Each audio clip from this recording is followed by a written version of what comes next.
We gon' run it. Hit the field, blast off. Watch a mom fall. This is AFC North talk. Got me hype, it's about to be a touchdown. Got the Ravens, Steelers, Bengals, and the Browns. Are you listening? It's time to get it hype. Tune in when the season poppin'. Yeah, we going live. Hey, knock 'em out. Ay, first down, going hard. Yes, indeed. AFC North talk. Let's go. Hey, AFC North talk.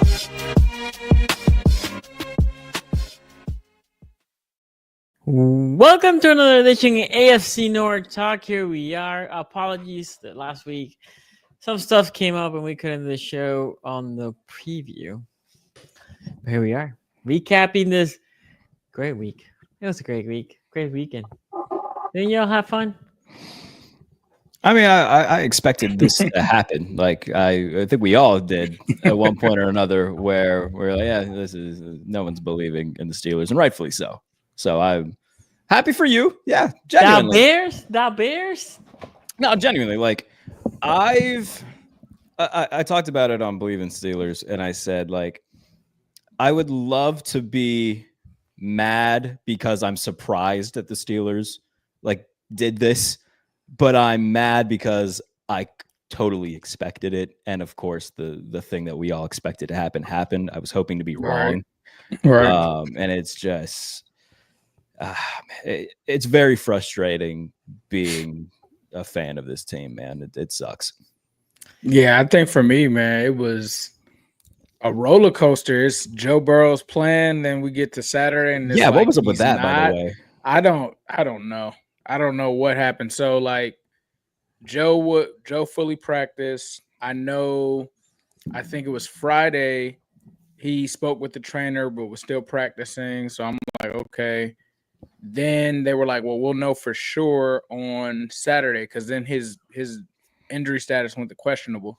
So it was like, oh, if they're going to activate him, it has to be Saturday in order for it to happen. Then Saturday happens, and they're like, no, we're just going to play it safe. We're going to wait. To me, it just didn't make sense, because it's like it's a quick turnaround before the two games. So if you were going to play Joe Burrow and get the kinks out, this would have been the game to play him. Yeah. If he's going to I don't see the difference in him playing 4 days later. I was going to say, what's the difference in Sunday than Thursday? Like, now, is he going to get dramatically better in 4 days?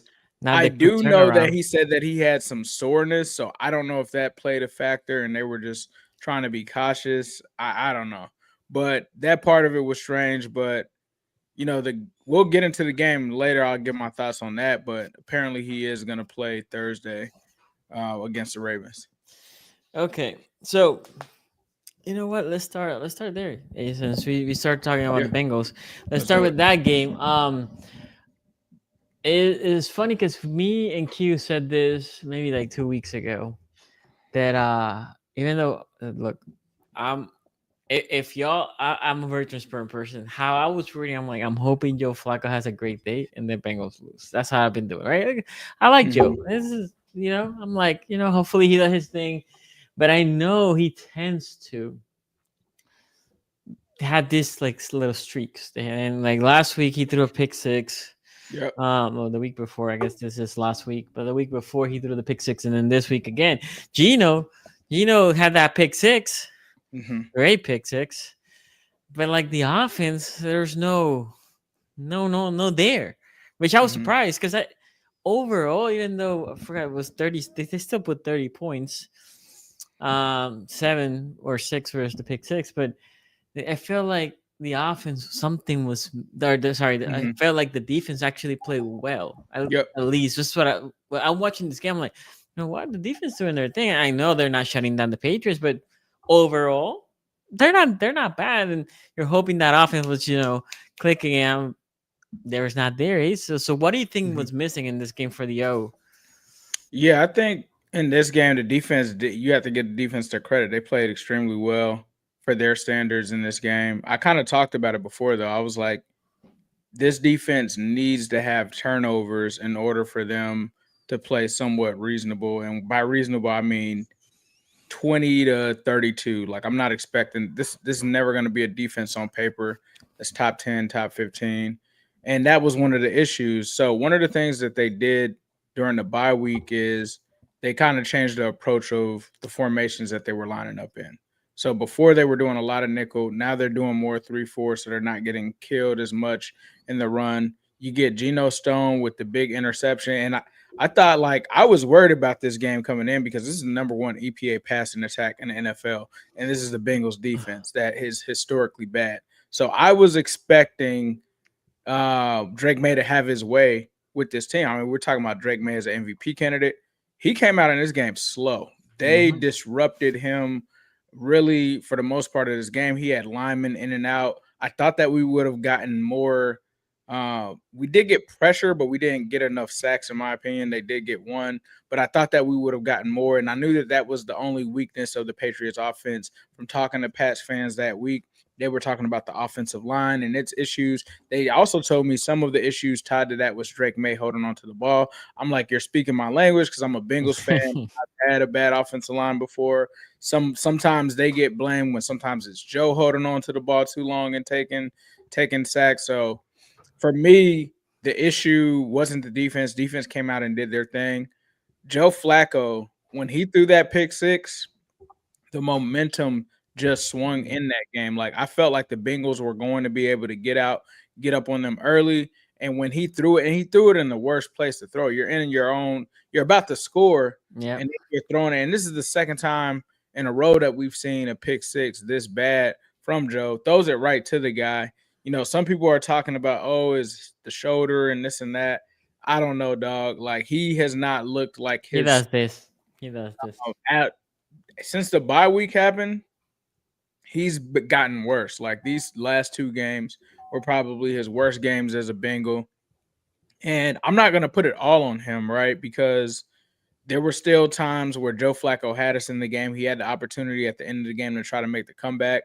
But when you lose Jamar Chase out of this game, you lose T. Higgins to concussion protocol and stuff like that in this game, it was tough. But offensively, the one thing that did look good that I kind of questioned Zack Taylor on, and when you look at this team in terms of EPA in rushing offense, they're one of the top teams in the NFL. Chase Brown was having a field day. So I thought they would give the ball to Chase Brown more and more and more. And there was a questionable decision that Zack Taylor didn't go for it on 4th and 1. And I'm like, dog, Chase Brown is balling against the number 1 run defense, right? Like, that was what was shocking to me in this game, is that the Bengals were able to establish the run against a really strong run defense.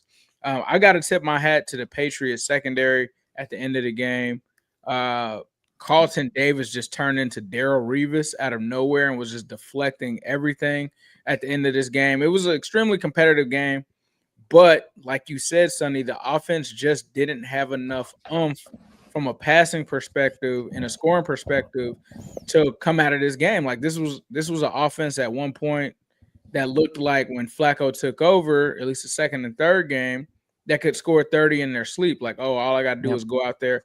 And it slowed up being so easy. And I always say that, like, when you have a Zack Taylor-led offense, yes, there will have stretches where they are on fire. They are firing on all cylinders. And then you kind of have some of these lulls in between. And it always seems like when people start to give Zack Taylor too much credit, then the offense starts to stall. And I don't know what happened within the bye week, because it's not the offensive line. Offensive line is playing like really a top unit in the NFL. They only gave up 1 sack in this game. So it's not that. Like, Zack Taylor, I will say I didn't like the mismanagement of the timeouts once again, but I'm going to sound like a broken record when it comes to that. But still, even given those circumstances, Joe Flacco didn't come through in that situation. And to me, it's just an indictment on why wouldn't you let Burrow play in this game?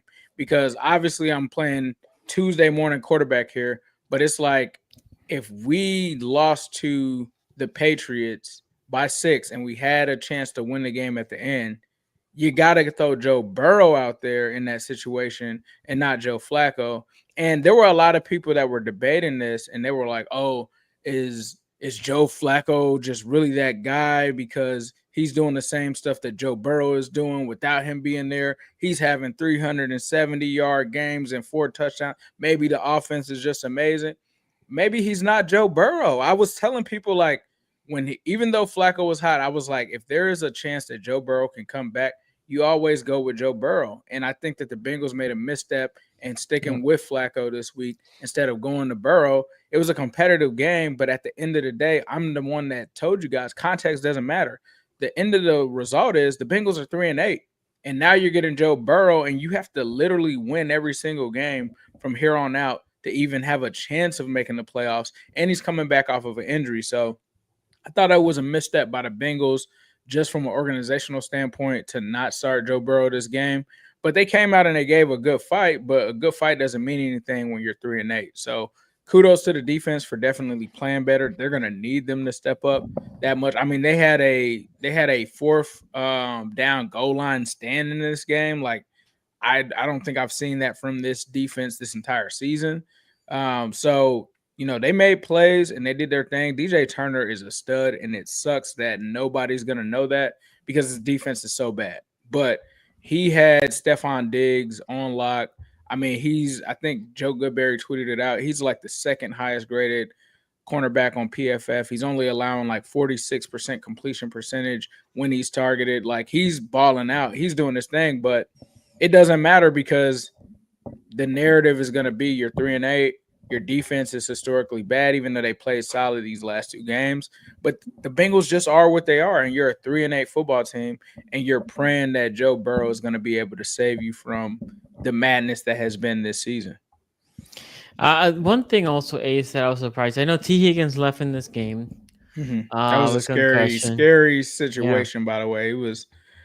But apparently he's okay. So, he's definitely going to be out this game because he's not going to clear concussion protocol within like 4 days. Yeah, once he was in the concussion protocol, I forgot what was the writer that said, like, there's no way that he's going to clear for Thursday. But when Jahmyr didn't play, obviously the suspension happened. No activation of Burton either, and that's stupid. What I was going to ask you. Like, stupid. You would think you're missing one wide receiver. Oh man, I mean, so, I'm assuming this week Burton gets activated. I don't think so, bro. Like, this week Burton should have been activated as well. Like, the rumor is like he's late to meetings and this and that. Oh, he's not being a professional. You fucking knew that when you drafted him. That was the rep on Jermaine Burton. Like, and he was able to get away with it at Georgia. He was able to get away with it at Alabama because of his talent. Like, you're not expecting this guy to be a model citizen. Like, I get it. Like, you're trying to prove points and not let him get away with stuff. But at this point, dog, you are 3-7, staring 3-8 in the face. You don't have Jamar Chase, and your option, like your real decision, Zach, is, yeah, I'm going to worry about the locker room and I'm going to sit Burton. Okay, so what happens in this game? You don't have Jamar Chase. T. Higgins goes out with a concussion. You did have Mitchell Tinsley be able to step up and score a touchdown. And then you had Yoshi go out for a second. You don't have any receivers. And you self-inflicted your own situation at the receiver position by making Burton inactive. Even if you're upset with Burton, you could have had him active and just said, you're not going to get in the game. They've done it with plenty of players that they've had active on game day. It just didn't make sense because they didn't even bring up a practice squad receiver. So I'm like, these things that they do from a roster standpoint, just sometimes it's just mind-boggling. It's honestly weird, and it doesn't make sense because it's like, all right, so you're not going to have Jermaine Burton. So maybe you need to elevate someone else and see what they can do. And then in this game, you had the audacity to throw a deep bomb to fucking Charlie Jones when that could have been Jermaine Burton. Zach, what are we doing? What are we doing? And if it's that he's such a head case and all of this that you're just not going to have him active, then cut him. What is the point of him being on the roster? What is the point of doing this whole – and Zack Taylor does this. He's like, oh, if these guys don't listen, I'm going to – like, bro, you're 3-8. Your culture sucks right now. Like, you're not – like, playing Jermaine Burton or not isn't going to do anything. Honestly, it just makes it look like you're not even trying to win because that was a situation where he could have been in. But it is what it is. Like, I don't expect Jermaine Burton. Like, if he can't be in when Jamar Chase is out of the game and you literally don't have any deep threats other than maybe Yoshi, and he's not really like – he's just a heptathlon. It's not like he's a go route master that is just a burner all the time. So to me, it just didn't make sense. I'm like, so you're not even going to make the defense account for this guy at all. You're going to make it so easy that all you have to do is put Gonzalez on T. Higgins and make everybody else beat you. That's what they did. It wasn't a shock that's what ended up happening. And then in a crucial moment in the last drive, you don't have Burton on the field. So you can't even utilize a weapon that you don't have. So I thought it was the stupidest thing. I was sitting there saying before the game happened, I was like, if they don't have Burton like active this week, this is roster malpractice at this point. And this is a 3rd round pick, dog. And the worst part is it's not that he's a bust. Anytime the kid is on the field, he makes a play. Like when he plays, he actually makes plays. It's just whenever Zach decides to play him. So I mean, it is what it is at this point. I'm not gonna wreck my brain with the Burton situation anymore. I wouldn't expect him to be healthy, or not healthy, but active this Thursday because Zack Taylor's got his head up his ass. Jared, what do you thought of this game? So I picked the Bengals to cover, which was good. They were 7.5 point dogs, I believe. I took them to cover, so that was nice. I was very tempted just to pick them to win outright.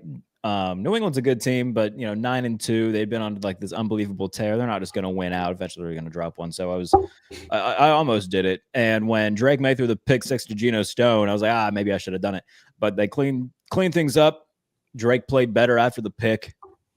But when it comes to the offense, like when Jamar's not out there, and it's a similar problem that the Steelers have right now, where you don't have anybody outside of one receiver that can hurt you. It makes it a lot easier to slow down the offense, which the Patriots were able to do. So, we've seen a little bit of a decline in Cincinnati's offense over the past couple weeks. When Flacco first came in and they were putting up, 80 points across 2 weeks, and an additional 33-point performance against Pittsburgh. That's obviously gone downhill a little bit. And for them now, man, like I get any sort of fan is saying like, what's the point of even activating Burrow at this point? Because they're going to need a small miracle to be able to get into the postseason anyway. Like you're 3-8, you got to win out, and you got to get a ton of help from multiple teams and hope that they lose 8 games. You got to hope that, all right, hopefully Houston drops 3 more. Hopefully Kansas City, Pittsburgh, Jacksonville, like a bunch of these teams fall off and we just rattle off a bunch of wins. So I get where everybody who's saying like there's no point in activating Burrow, I get where they're coming from with that, because it would take a small miracle at this point for them to get in. But put up a good fight defensively. I was surprised by how well they played.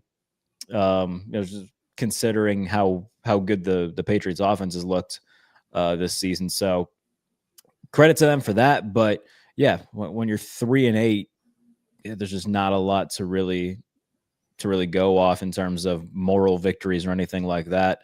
I don't know. A scale of 1 to 10 right now, Wace, like how confident are you that Zack Taylor is fired at the end of the year?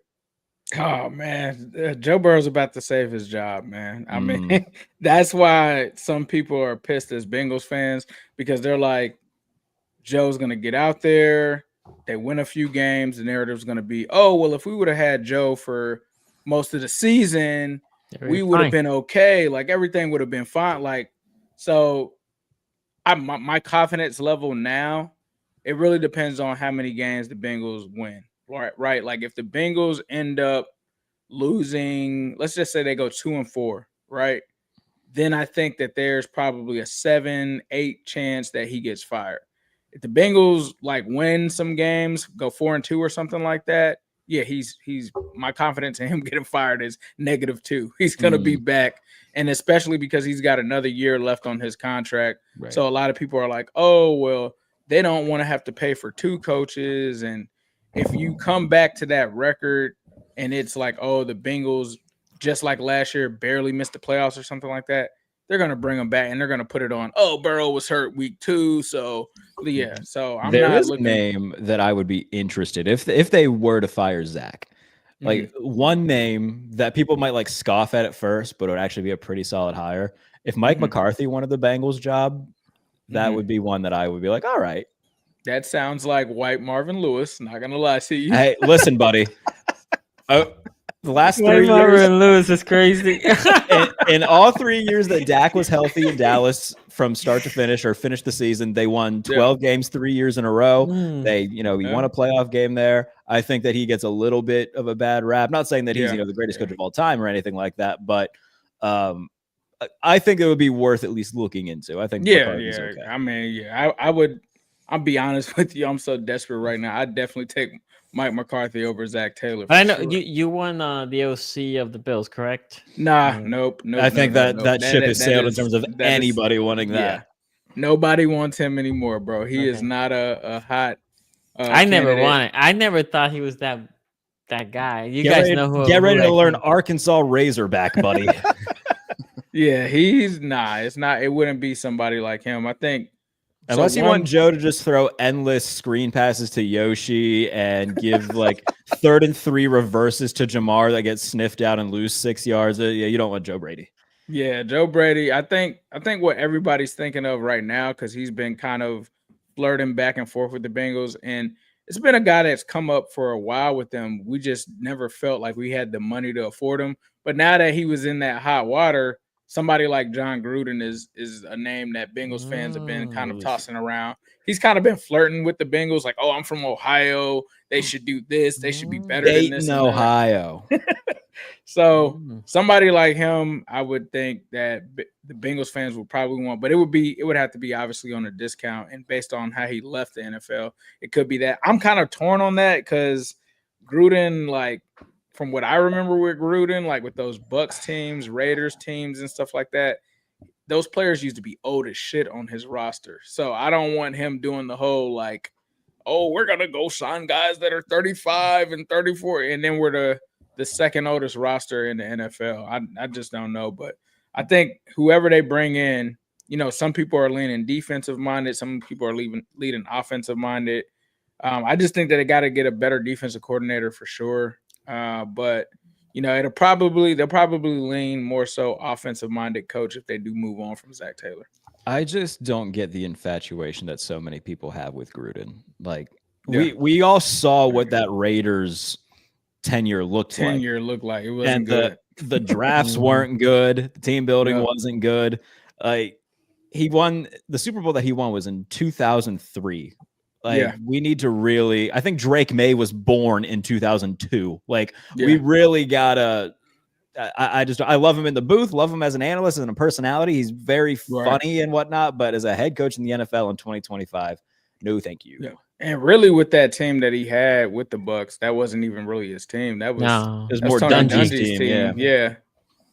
Like, to his credit, like his team after he left it got to the Super. That was weird, where it was like he left and then he had to play his former team, and then Bill Callahan. Like, I'm not gonna say that he didn't earn the Super Bowl. Obviously, like you don't just get to the Super Bowl as a bad head coach. Like he was a fine coach in 2003, but we've seen what that looks like with the Raiders and whatnot. I just don't get the infatuation with it.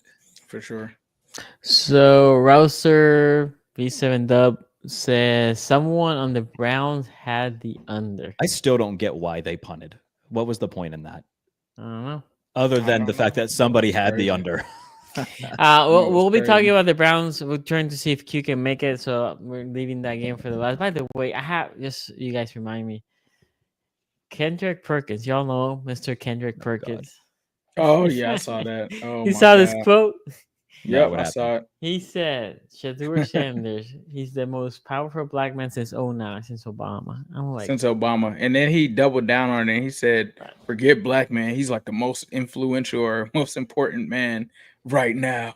I was God should just send the meteor at this point. We've got the dumbest motherfuckers on the face of this planet with platforms that just say dumb shit and get paid top dollar for it. Like, we just really losing recipes, man. This is fucking stupid. Before we move to the Steelers game, I will say this, Ace.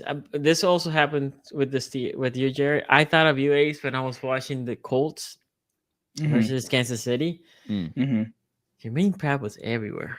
Oh yeah. He was washed up. I was literally on an island.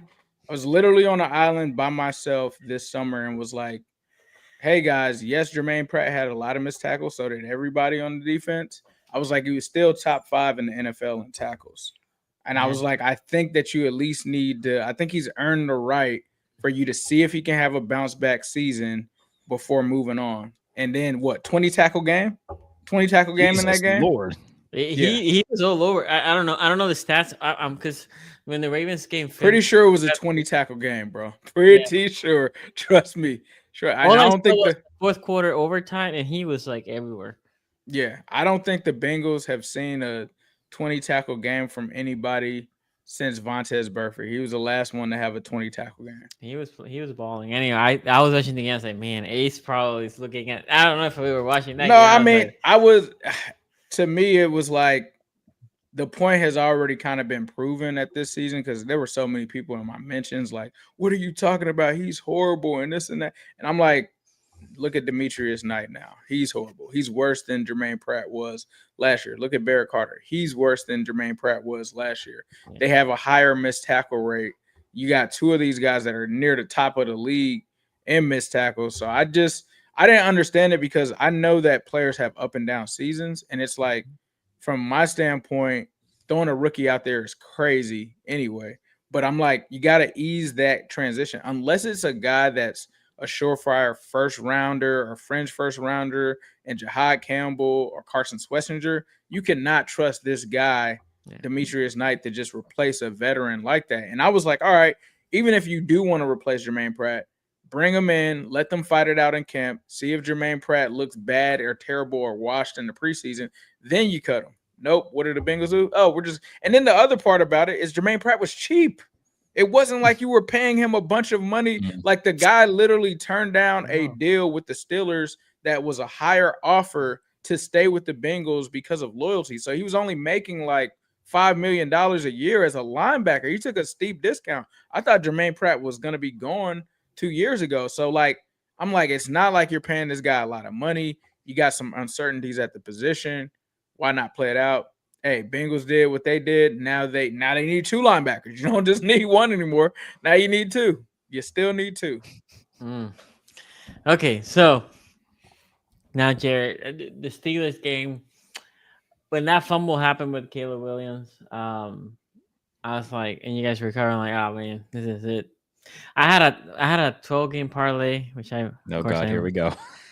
I missed, but it wasn't because of the Steelers. It was because of the Seattle Seahawks didn't cover. I never put plus 13.5, but they did not cover. And also, I missed two. I missed them, and I missed the Buccaneers. I put the Buccaneers. I took the points, and nope, that was a mistake. Should have done it. East go West. Anyway, so when that fumble recovery happened, I was like, this is it. It's done. GG. Steelers are gonna win. And then obviously I'm not watching that game live. I'm watching the Ravens. I'm like, wait, Bears coming back, but Bears are up. I'm like, what's happening? I can watch it. And then I saw your message. You said, what was it? You said, I wish my team I'll pull it up. I think that's about what it was. Hold on. Word for word, I said, yeah, I wish I rooted for a team that cared about winning. That's what it was. It made me laugh. I'm not gonna. It still makes me laugh because then I went back and watched the game. I'm like, but this team play. It was there. They were in the game throughout. So I still don't understand exactly what provoked that comment. I thought it was an entertaining game. Obviously, I like the outcome, but I thought the game itself was close. The Bears' offense they've been playing well. Because I personally took a side of the Ravens season. Like, you shut down the Bears. Who cares? The Bears. But then the Bears have been putting points after that game. So what provoked that comment, and what do you thought was the reason you guys came short by just that much? I mean, Mason played this game, and so if Aaron had played, I think that they win. That's not to say that Mason was like completely bum awful. Like, all things considered, he's a backup, came in, he threw an interception on his first pass. It was a deep shot to DK jump ball. Nashawn Wright made a beautiful interception. Then on the next drive, he leads a 95-yard touchdown drive where he doesn't throw an incompletion. Like, all things considered, Mason played fine. 2 turnovers, you can't have that. But he's a backup quarterback. You expect things to go a little bit south when you have a backup quarterback in there. Led a 95-yard touchdown drive, threw a really good touchdown pass to Pat Freiermuth. in between like 3 Bears. Like all things considered, you know, I think in the context of what Mason Rudolph is, he played fine. So I'm not going to put the loss, you know, solely on him. There was a play. DJ Moore caught his second touchdown of the game, and the Steelers god-awful cover 3 drop defense made its triumphant return. And shout out to Chris Carter of the Pittsburgh Post-Gazette for asking Tomlin about this and getting a nothing bullshit answer because it's Mike Tomlin.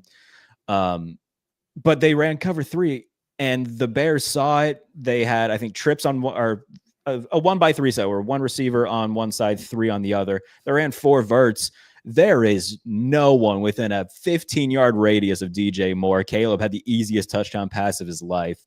Chris Carter asked Tomlin about it. He's like, I'm not gonna, you know, dissect or break apart the layers. I don't know why I'm talking like an 18th century like politics, but he's like, I'm not gonna, you know, go into the layers of our defense. Like, listen, dude, it's like I said at the top of the show, I would love to be angry for different reasons right now. I'd love to be angry because it's an uncharacteristic loss for the Steelers. I'm angry because it's such a very characteristic loss for Pittsburgh, where the most expensive defense in football plays like ass.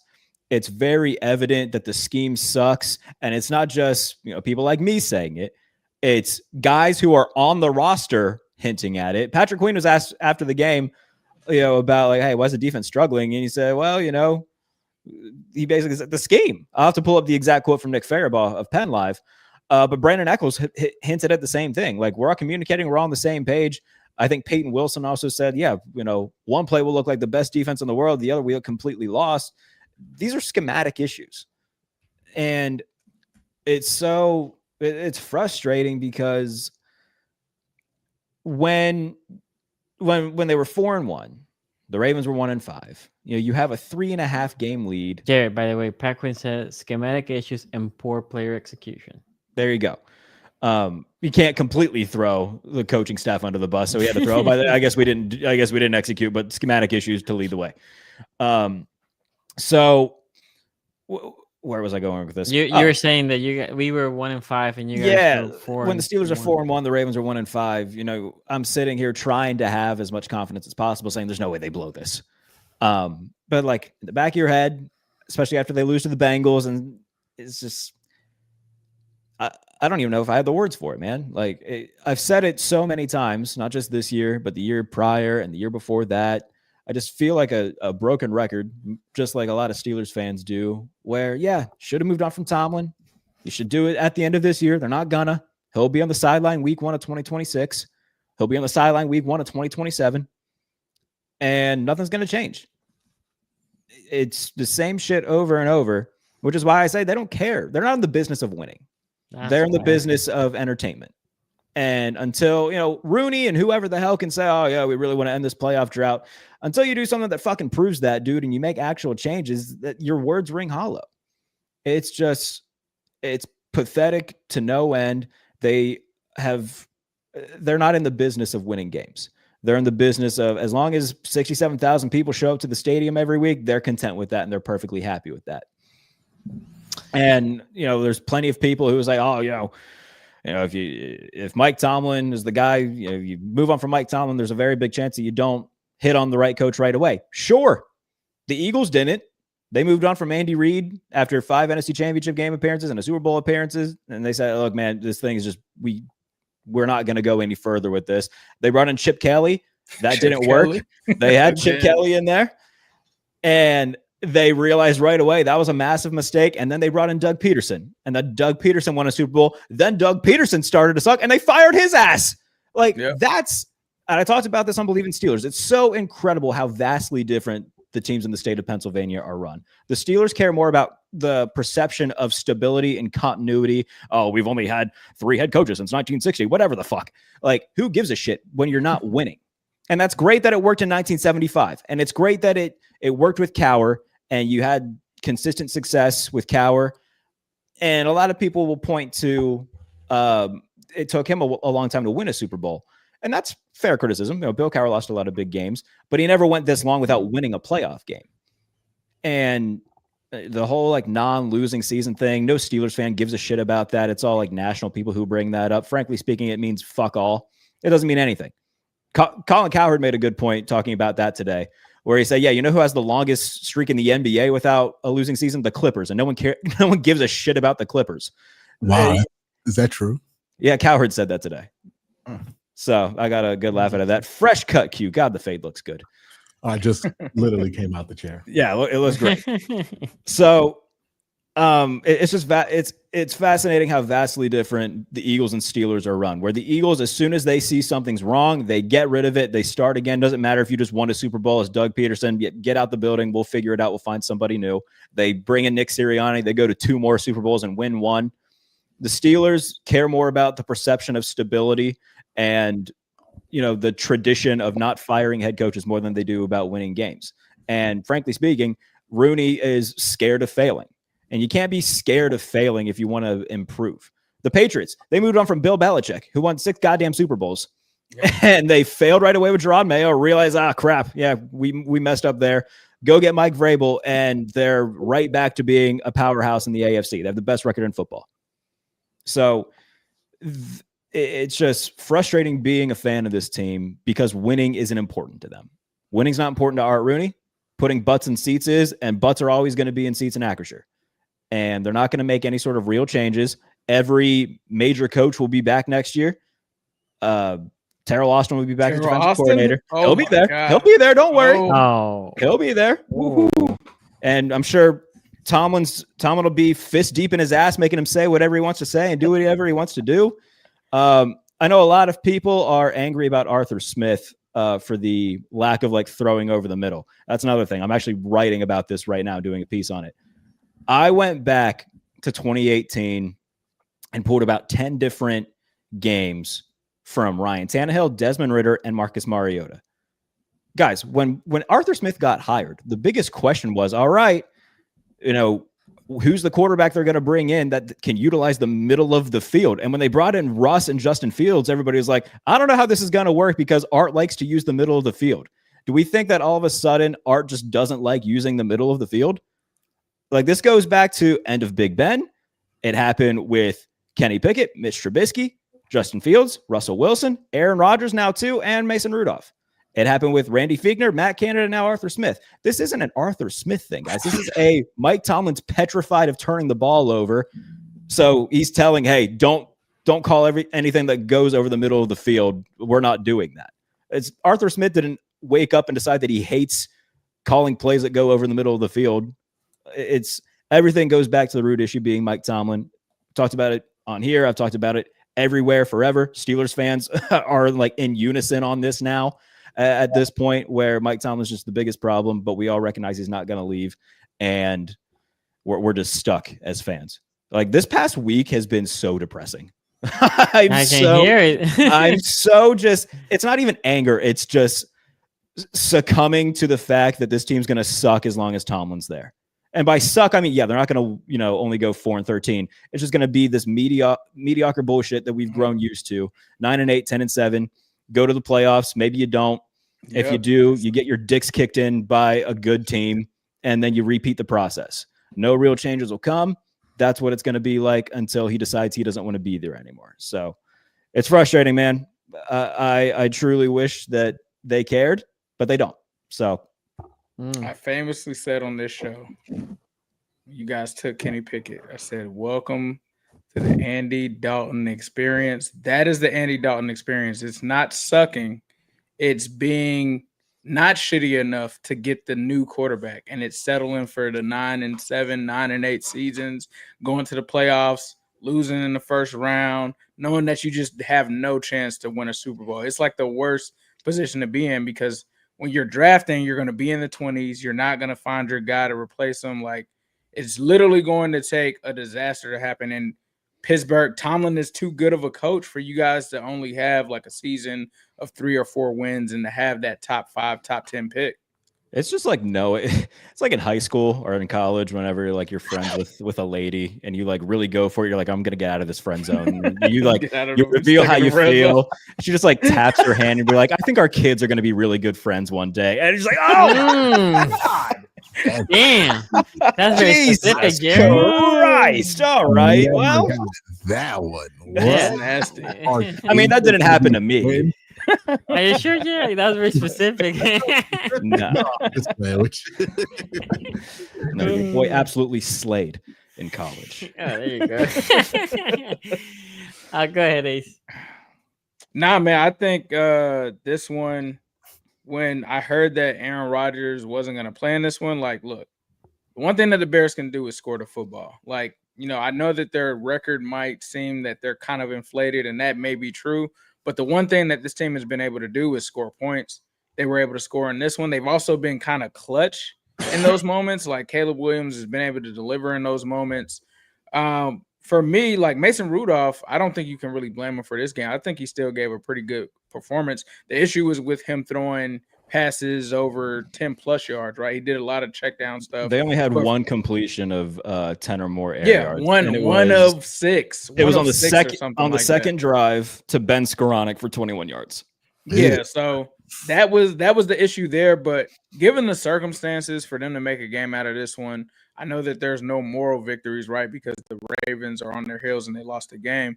But I thought that they did a good job of at least staying in the Ravens game, aren't on the heels anymore, buddy. The Ravens just flat out passed them. They have passed them. I'm sorry. Yeah, I was just saying before the game and stuff like that. But yeah. Wait, Tom had like a 4-game lead in October, right? It was a 3.5 game because they were 4-1. The Ravens were 1-5. They had the early bye. In a month. But look, he doesn't have losing seasons. It's a tough stretch right now, man, and it's hard for me to see the light at the end of the tunnel for this team, especially with the North. I mean, you got the Bills this week, bro. Oh, hey, by the way, ahead of time, I'm going to call it right now. I'm doing a triple B, but it's going to be the Bills absolutely putting boot to ass on the Steelers on Sunday. The spread on that game on FanDuel is 3.5. I'm putting a lot of money on Buffalo winning and covering. That is going to be belt, boot, just bitch slapping them all for 60 minutes. It is going to be an absolute just nightmare of a game. And then, of course, he'll come up to the podium afterwards. Well, we tried making martinis with black olives. I'm like, all right, bro. Sure. Yeah, but you're 6-6 now. Have fun. Like we said, man, we kind of saw this coming. And I think in this season, as soon as they said Rodgers was out the game, I'm like, oh, the Bears are taking it. Which, by the way, Brooke Pryor reported Tomlin told Rudolph he was starting the day before and no one else. So everybody else was in the dark. So Aaron Rodgers, I wonder how that's going to play off with Aaron Rodgers. I hope he gets pissed. I really hope he does. But yeah, that's disaster type streak that they're on right now. We'll see what happens, but yeah, I think I'm out on the Steelers team, man. I can't see them recovering and still winning the North at this point. It's a stretch that they have Buffalo this coming week. That's a loss. In Baltimore the week after. That's another loss. They're 6-7. They play Miami. Probably win that game. 7-7. Lions though. They go to Detroit. The Lions are putting 50 on them. I'll say it right. The Lions game that's a 50-20 game waiting to happen. The Dolphins are a little tricky here because they are capable of playing like a random good game. Like I don't think there'll be a blowout. The Steelers will find a way to make it close. Yeah, it's Monday night. It's not in Miami, so I guess. Yeah, it's in Pittsburgh. Yeah, so it's in Pittsburgh. Tua will probably get them a couple of interceptions. At Detroit, at Cleveland versus Baltimore. Ooh. Yeah, them Baltimore's, the Lions, and that Bills. I'm like, yeah, that's the season, bro. And look, the game in Cleveland isn't a gimme. Yeah, they haven't won the game in like 4 or 5 years, right? Shedeur is playing now too. Shedeur is playing, so it's not going to be we're tanking type situation. Oh, bro. Shedeur beats Pittsburgh. Nick Carnes is going to be for the next year. That'll be what he puts on Twitter for the next 9 years. He'll find something to finally replace the Big Ben clip from the playoffs. The tweets with like 20 lines in it is like Pittsburgh do a touchdown, my hero. Yes. Jared, I also said that I thought of you while watching another game. I'm watching the Cowboys here, dude. Fun stat for you, real quick, Sonny. I'm sure you guys have all seen this already. Right now, George Pickens has more receiving yards than the entire Steelers receiving core combined. I saw that. That's crazy. The thing who would have thunk that maybe getting a quarterback worth a shit and getting away from Mike Tomlin, who, hey, maybe he's just the problem. Because what you want about George being a hothead on the field, guess what? All good receivers are kind of pains in the ass. Yeah, hey, he seems pretty happy.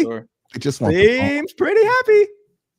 And I guess going from what you've been Russell Wilson to Dak Prescott. Look, we can think what we want about Dak, but that's an upgrade, man. Oh, for sure. Dak's a top 10 guy. Dak deserves some respect.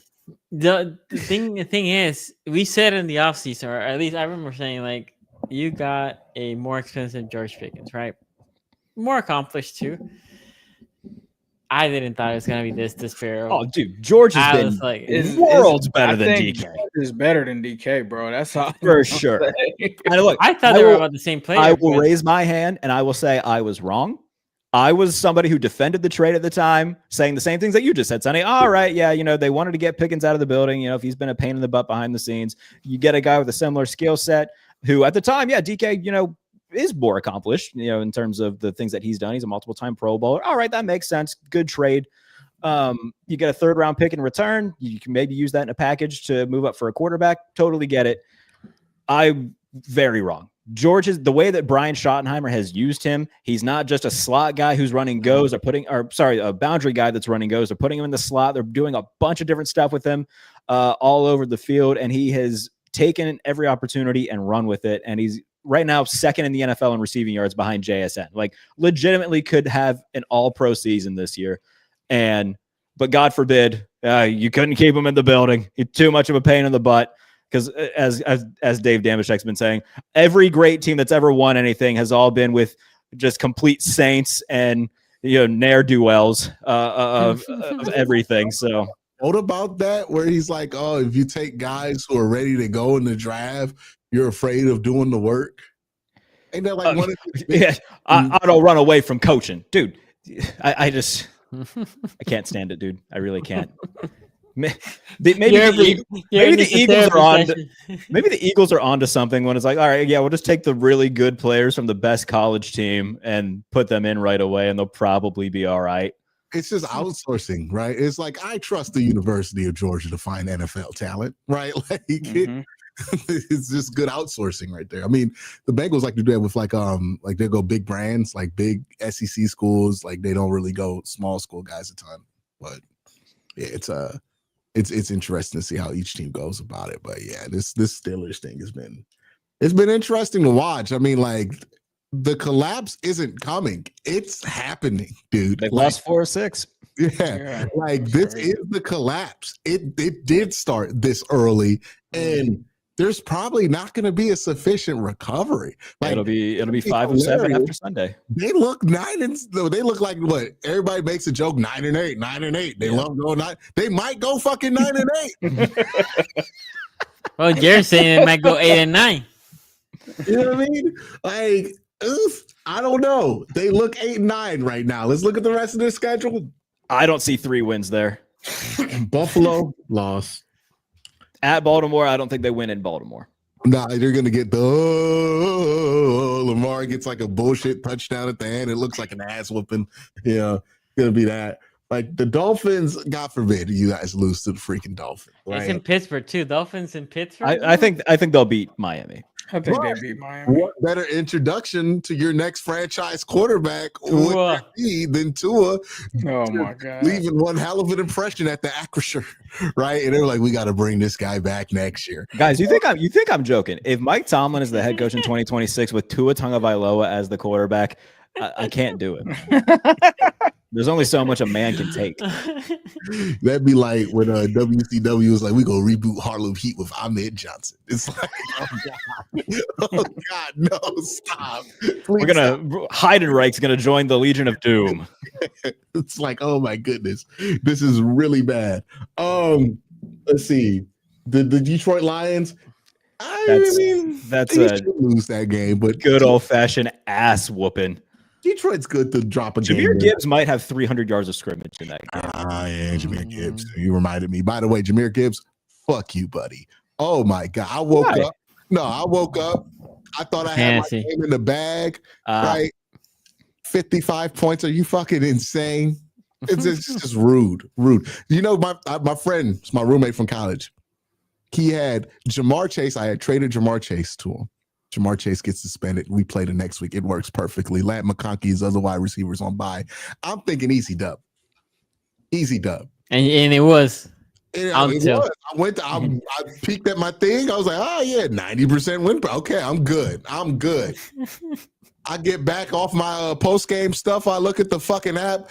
Oh man, you're definitely losing. Jahmyr Gibbs at 55. Fuck you, Jahmyr Gibbs. You ended my season. I would say right now Jahmyr Gibbs is the best running back in football. I don't care. Is he better than Jonathan Taylor? Yes. He does. Like Jonathan Taylor's having a great year, but in terms of what Gibbs gives you, like just as a dynamic, they both have solid lines. But they sure do.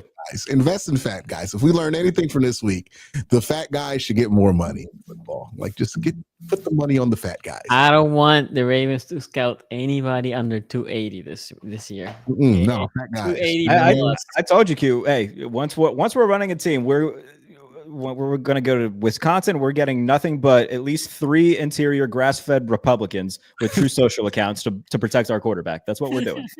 Might throw some Samoans in there too. You know, that's fine. Yeah. Any Samoans and just guys that look like Roseanne Barr to put in the interior of the offensive line. I need zero aura from my offensive linemen. I need them to be swagless tattoos. You know, like for sure.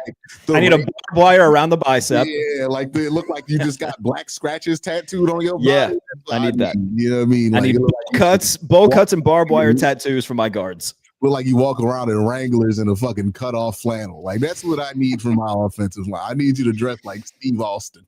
Yeah. That's crazy. Right. Yeah, it's just this. Hey man, draft more fat guys. I had this conversation on the podcast earlier, but it is like people get so caught up in positional value. But you telling me right now that Jahmyr Gibbs isn't exceeding whatever positional value is for a running back right now? Like, are you kidding me? If somebody's really good at a position, the positional value doesn't matter. You find a way to make them more important. Yeah. So yeah, they'll lose to Detroit. The game in Cleveland, like talent-wise, they should win, but defensively for Cleveland, man, like they're just too damn good. I would surmise too. That'd be a perfect opportunity to get that record. Okay. Be in that game. Don't let Mason be in that game. Yeah. And then last week of the year is against Baltimore in Pittsburgh. Like maybe they'll win it, maybe they'll split. They usually do split with Baltimore in the regular season. Be if Baltimore doesn't even have to play their starters that week. Yeah, I mean they could be playing Snoop Huntley. That's got to get Tyler. You got to fire him after that. There's no way you could live with that embarrassment. Are you kidding me? I think if the Baltimore Ravens somehow locked the division, Mike McCarthy got him fired, and this absolutely has to get him fired. Well, technically, the Cowboys didn't fire Mike McCarthy; they let his contract run out. And Tomlin's contract is not close to running out. No, it goes through 2027. I'm telling you, bro, he'll make it to the end of the contract. They could go 0-17 over the next year into 2027. He'll have a job. Art Rooney will, at the end of the year press will be like, oh, the message still resonates with our players. We're not going to get rid of Mike Tomlin. Fuck off. Worst owner in team history. Easily. Our team president, I guess, is his official title, but he's the guy in charge. Absolutely the worst Rooney that this franchise has ever seen. Oh, it's horrible. It usually degrades as each one goes, right? You get that first generation guy who really cared, and then the second generation guy. Well, Art 1 was obviously great, and then Dan Rooney was very good. And Art 2 is hot ass. Yeah, the third kid's usually the fail son, right? Like it's just like so much money and now no real life experience. Just consistent season serving up platters of broken dreams and buttholes. It's awful. All right, let's go. Let's move on. Okay, let me go with the Ravens, and then we'll finish with the Browns here. But this division is pathetic, dog. We're only 3 games back. You are? The Browns and Bengals are only 3 games back. It's nasty. That's the thing. Like maybe if the Bengals went on Thanksgiving, all of a sudden you look at it, you're like, oh my God, we're 2 games back. All right, maybe there is something here. The thing is, the one thing I will say is currently, no disrespect to any other team, but currently for the Steelers and the Ravens, this next game means nothing. If they're thinking that the Bengals and Browns are out, because the game that matters is the following game. Like Ravens can win this game and lose to the Steelers. It didn't matter if they won this game because the Steelers will be up. Flip it, right? The Steelers can lose. Or the Ravens can lose and then the Steelers beat them, or the Ravens can beat them and the Steelers lose. Doesn't matter. Whoever wins that game is going to win the division, regardless of what happens in this week's game. But hey, let me talk about the Jets game. Damn, the Bengals have scored 360 fucking points this year. Yeah. Joe Flacco was on fire there for a while. This game was ugly. And the fantasy football year. The one thing is Q said something that I was gonna say, which I ended up saying a little bit after that too. We need all the fat people in this team. The D line actually played decent, but the O line is just bad right now. The O line's getting so bad that Linderbaum is not playing well now. My guy Rosengarten's not playing good either. You guys know what I think of the guards. Stanley's probably the most consistent one of the 5. It's just bad. And Lamar Jackson just popped with a new injury this week. And he practiced, but I'm like, I don't know. Lamar sees off. Lamar passing. He doesn't want to run at all, right? Like he's there. Lanes open. He doesn't want to run. I think he's playing hurt. They probably not saying that because they don't want to give, any indication that another player can take advantage of that. But Lamar's not playing well right now. He's definitely missing something. And then in the case of Derrick Henry, to be fair to him, when he gets the ball, there's somebody already almost getting the ball for him, right? So there's penetrations in every single point of that O-line. Safely was the most consistent offensive weapon. Mark Andrews being good, not great. He had a drop in this game. But Mark Andrews also been fine. Likely since he broke his foot and when he came back, he hasn't been the same this season. He looks slow. He catches the ball. He's not looking to break any tackle. He looks, I got the ball. Let me fall, which also lets me to believe that it's not looking great. Like he's also playing hurt. Offensively, the Ravens are kind of a mess right now. Like this is not your past year's Ravens team that can put points. I actually had no faith of them putting points. We are in a 5-game winning streak or 6-game winning streak. 5-game winning streak. And I was thinking, is this probably the most fraudulent winning streak that I ever been part of? I don't know. I mean, we beat the Bears there with Huntley, but other than that, it's been. I like the Browns, but every other game has been against teams that are sub 500 record, right? So the question is, once you play against a good team, I don't know. I don't know what to think of this team. This team has, even if we win the rest of these games, if it continues at this pace, let's say the Ravens win and they keep looking how they're looking, I have no faith. Now, I know the NFL in general is down this year. Like the whole vibe of the NFL, there's no, maybe the Rants, right? But other than there's no team that you're like, oh my God, that team is untouchable. I will tell you, the Ravens not it. I wouldn't say that this Ravens team is better than the last year or the year before. Defensively, they have shown up, right? And again, I had justified like maybe it's because they're playing against sub competition, not very good teams. If I go back how they play from the Rams game on, they've been playing really good against the Rams, against the Bears, against other teams, but there's something missing in this offense, and I cannot tell you what it is. Well, no, I can tell you. It's the fat guys. Definitely missing a good O-line. The O-line has been. Bledsoe and Quincy, let that motherfucker know it ain't free down there. Right. It is. It's the trenches. The trenches.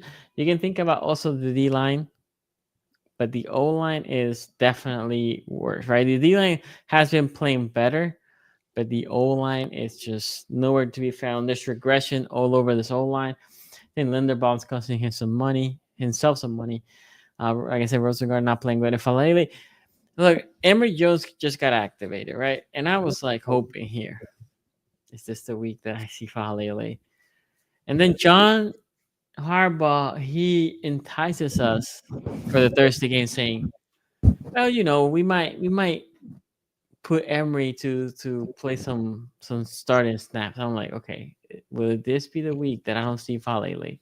Because I don't know if Emery just gonna be good or not. Can't be worse. Can be worse to tackle the blocking air. There's one I mean, Falele is so bad. There was a play that this guy pulled to the wrong side and blocked his own guy. As this guy's trying to pull, this guy pulled to the other side, boom, collided. I'm like, what are we doing here? Like, what is the point? Bench him. Anyway, we won. That's good. That's the good part. But not looking pretty right now.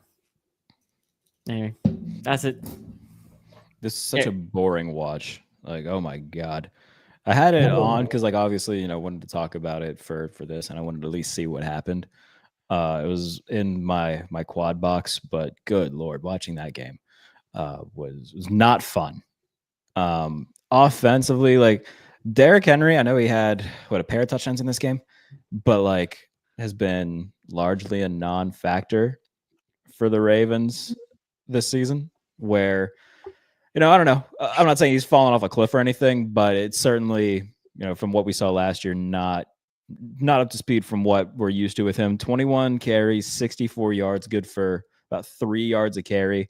Lamar, 13 of 23, 153 yards. So, like, offensively, man, they're just not dynamic. This is a Jets defense that traded away Sauce, traded away Quinnen Williams, and has played, like, pretty solid ever since doing that. So, Aaron Glenn and that unit deserve a lot of credit, but they just lack explosiveness. You know, Zay Flowers can get you a bucket on the outside, but we haven't really seen that from anybody else consistently this season. So, you know, good for Baltimore. They won a game that they should have won. It was ugly, but, you know, they've clawed all the way back, and you know, they're now at the top of the division, at least going into Thanksgiving.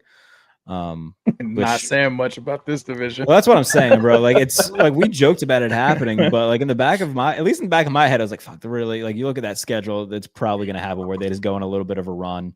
The Steelers will drop a couple games that they shouldn't, and they'll catch them, and they did. So it's where we are. Yeah, I think, you know, looking at this Ravens offense it's concerning. Luckily, they did have a cupcake matchup with the Jets, which I'm not going to say cupcake because we lost to them. But, and you know, by Ravens standards, based off of this team, like on paper, they should have beaten them. But the offense is concerning. And the thing that's the most concerning that everybody's talking about is it seems like the mobility of Lamar Jackson is somewhat gone, just because of maybe it's the injuries, maybe it's the hamstring, combination of the ankle, knee. I don't know what it is, but it doesn't seem that he wants to chance it at re-aggravating that hamstring. So now definitely feels like he's hesitant to run. Oh, for sure. I mean, it's obvious. I mean, we've been watching Lamar Jackson here for years. He does not look like, it's like Lamar Jackson doesn't have his powers. It's almost like the Monstars when he's got to get his special stuff or what that is. So that's a perfect analogy. It's made them pretty, like Jared said, it's made them one-dimensional, right? Like Lamar can only pass at this point.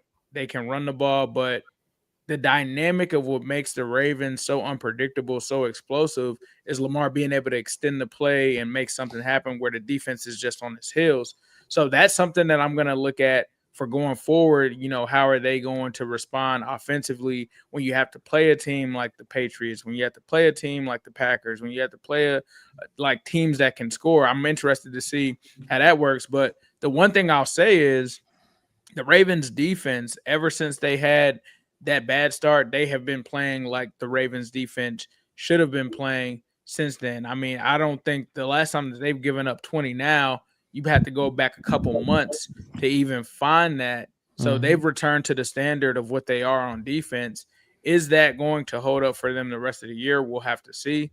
But they did what they needed to do. They got the win. They got the lead of the AFC North. My concern would be, is Lamar going to get back to being Lamar? Because once you try to go down through this stretch, once you get to the playoffs, if he's not Lamar, I don't know how far this team can go. It's a completely different. If he can run, it's completely different. We're talking about a guy that could have won the MVP 3 times, right? And maybe it's an overreaction, but I just seem to think that it's linked to he's thinking about the hamstring, and maybe it's because I personally have had a hamstring injury. So you never know when it's really fully healed. Like you could go out there and try to sprint and then you tweak it. Next thing you know, you're out for a couple of weeks. So maybe it's in his head that he's thinking about it. But I think Lamar, without the ability to run, he's still decent and a good quarterback, but that's like his superpower that you're taking away. So I'm interested to see how that plays out the rest of the season. Another thing to think about, though, is like if he doesn't have the explosion when he's running, he doesn't have the explosion when he's throwing, right? Like throwing the ball requires a lot of explosion from your lower body. So if he's not feeling right with his legs, that's going to affect his ability to throw the football. And I think you're seeing that right now. It is right now. Like he's just not Lamar right now. And if this is the Lamar we're getting, I got news for the AFC North. So ring them bells. We dead on arrival. It don't matter who in the division. We getting that ass beat first round. Okay, that's what it is. You about to be upset by the fucking Broncos. It is what it is. This is what you might lose to Davis Mills and the fucking Texans. We are that bad. We have given the Jets their only 2 wins of the season. This division. We suck. We suck. We not like that right now. That's crazy. Yeah. We are the AFC South. The NFC South. We really are. I wish I played in a bad division like that. It'd be really easy to make the playoffs. We are. Okay. We are that division now. Okay. Look, none of these teams look impressive. Pittsburgh, if they make it there, hey man, it takes a lot for me to be like, I picked the Chargers. I think we get whoever team finishes and wins the division. This is going to be the Saturday 3:30 wild card game. It could be the Peacock special, baby. It'll be Noah Eagle and it's going to be the 3:30 game Saturday to kick off everying. Where it's like a basketball game, or else you're not even going to get Noah Eagle on the fucking broadcast. That's a good point. Yeah, if he's got some sort of some Clippers duty or Nets, whatever team that he does the consistent play-by-play for now. Yeah, what the Chargers right now is the 4-5 game. The Jacksonville Jaguars. Hey man, they've done it before. Yeah, they've done it before. The Buffalo Bills are the 7th seed. Good Lord, they're gonna win some games here, right? And probably be that 5 seed. Yeah, man. Nobody's doing that. Okay, it's over. Okay, this division stinks. Like the Ravens are by far the best team in this division, and they're not even that good. They should have lost the last 2 weeks. Like if they were playing good football teams these last 2 weeks, they would have lost. Competent offense, yeah. The goddamn Browns and the Jets, and we suck. So we barely could have beat them. The Ravens' remaining schedule: 2 games against Cincy, 2 games against Pittsburgh, New England, Green Bay. That's not a cakewalk by any means. It's not, bro. It's yeah. This division sucks, bro. This division is terrible. It's so bad. We talk so much shit about the other divisions. Now it's the karma, bro. For sure. Like we can't even be like talent wise. No, look at the talent that we're sucking through, dog. TJ Watt's a gold jacket guy. 5 years after he retires, first ballot Hall of Famer. You got goddamn Joe Burrow on the Bengals trying to make his way back, fighting through. It don't matter. They stink. Like defense can't stop a nosebleed. It's over, right? You got 2-time MVP Lamar Jackson, super player. It don't matter. Ravens ain't got no fat guys. They got nothing. They can't do nothing. They can't stop nothing when it comes down to it. Browns got the best defensive player God's ever created. No offense. No excuse to suck this much as a division. We got Hall of Famers on every single one of these teams. Guys are going to get gold jackets the second they retire, and we all are barely talking about our teams maybe going over 500. For sure. Pathetic. Throw this season in the fucking toilet, flush it down, and let's get to the draft. This is a bad year. This is a horrific year, man. Whatever podcast awards we can submit that part of the podcast to, I think that we need to look into. I agree.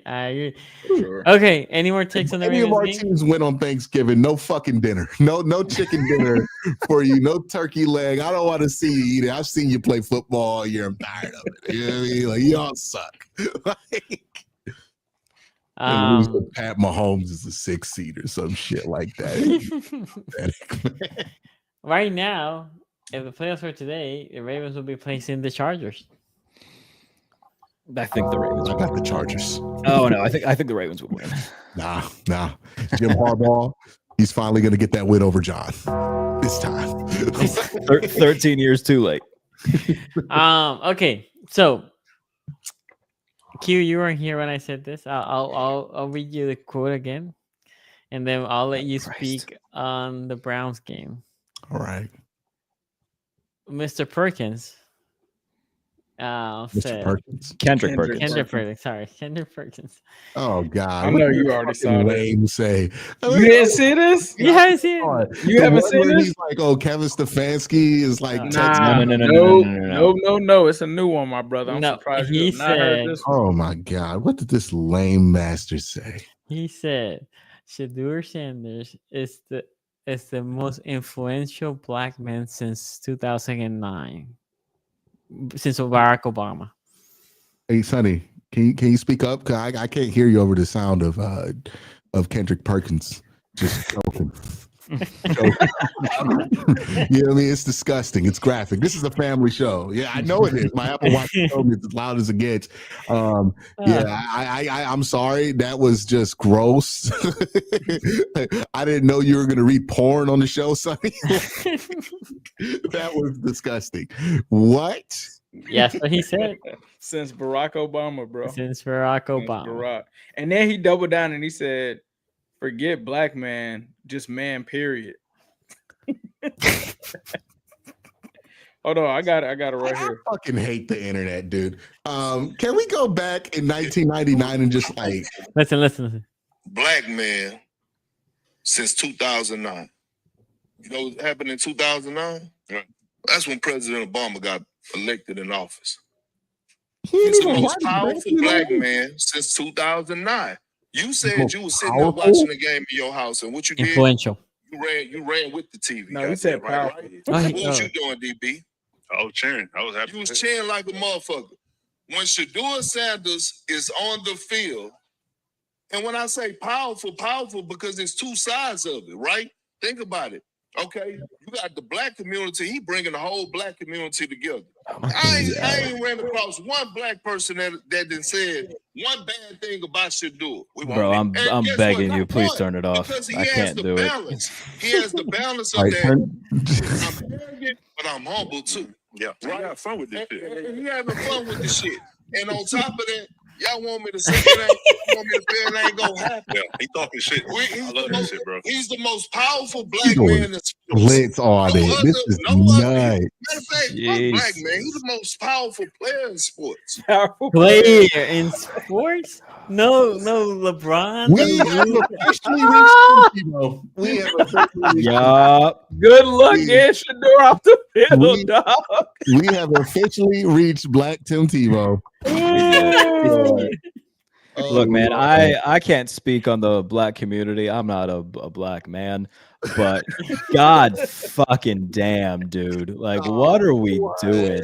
Why can't we be normal? Exactly. I told bro, I saw it coming. It's like, oh, he's got a full week of practice and he's got the Raiders. Oh, the Shedeur. Not to mention, he had another against all odds third down pass that went 66 yards for a touchdown. So we gotta remember that too. That was a sweet pass. Deion was at the game, dog. I said, oh yes, it's Rants. Like, I was enjoying the week. I was having a good time. I was thinking to myself, they only really freak out when he loses and looks bad, right? They're not gonna go. Bro, I tweeted it, I think yesterday. I said, I'm gonna choose to be happy for Shedeur. He got a win, only Browns quarterback since the resurrection to win his first career start. I'm happy for him, but I'm also gonna simultaneously acknowledge that these weird conspiracy theorists are the biggest dumbasses God's ever created. And it's they had one. They were talking about it was a conspiracy that the Browns punted in that situation. They was like, it's because they didn't want Shedeur to be. Telling me it was a conspiracy that we used Wildcat on the drive that we scored. They're like, oh, why the Browns pulling out Wildcat? Oh Ace, I heard Kendrick Perkins say that, and you know what that made me feel like? What's up? This is what it made me feel like. What is that? I can't stand. Can't hear. He out here talking. Oh Who my gave god! that man a camera? I don't understand. Taking camera words out the white man's mouth. There's a clear cultural divide here. I don't know what's happening. You don't know this, Jared. You gotta ain't never watched the you gotta Boondocks? study Black Twitter. It's the Boondocks. It's Uncle Remus. I have not watched the Boondocks. Let me tell you about Kendrick Perkins. He don't belong on the white man television. Being able to sit up there next to them beautiful white women and talk all this nonsense on this television about Shadur Sanders. I can't stand it. How about a good white man be the quarterback for the Browns like Bailey Zappi? He's a good player. He's worked hard behind the scenes. Shedeur got all the bling bling. He got all that shine. And you know they love that shine. I can't stand it. Ruining the game I love. Holy hell. Yes. Oh my god. It's gonna be funnier once you find out what Uncle Ruckus is. Okay, I'll look it up right after this. Yeah, that'll be good. Just never repeat an Uncle Ruckus quote. Is he a white guy? No. No. That's the funniest part. Okay. So he's black and apparently racist. Oh, Jared, you gotta watch it. You just gotta watch the Boondocks. All right. Yeah. On HBO Max. It was an Adult Swim show, right? Like I'm familiar with it. I just never watched it. Yes. I think it was on Adult Swim. Yeah, it was Adult Swim. Okay. But yeah, man. Can we all just have a good time and be normal? Why we out here? That was crazy. I ain't gonna lie. Man since Barack Obama got elected, we are comparing Shadur Sanders going 11 of 20 in a game versus the Raiders, where both teams have 3 wins. Barack Obama becoming the first black president of the United States. We're acting like he ended segregation. Like, what are we doing, bro? He put the wrist up and ended it. This is crazy. This is shameless. Is this what people want? Like, honest to God question. People at home, is this the kind of sports talk you want? Do you want me to stop giving you my honest thoughts and just to start getting on here and do the rodeo show for whoever's the hot player at the time? Like, do you want Sonny to just be uncritical of Lamar Jackson, to be like, Lamar Jackson, you know, he's the most influential quarterback since God. Like, is that what we want to do here? You know what I mean? Dude, is that what we want out of this? Is this what gonna get me paid at the end of the day? Because people pay Kendrick Perkins millions of dollars to talk sports. Yep. Bro, it's Deion Sanders, bro. Like Deion Sanders. Deion Sanders is just. Does he know magic? This is sorcery. It's Deion. It's like Deion can do no wrong, bro. What is this? Deion can do no wrong, and he's Deion's son, bro.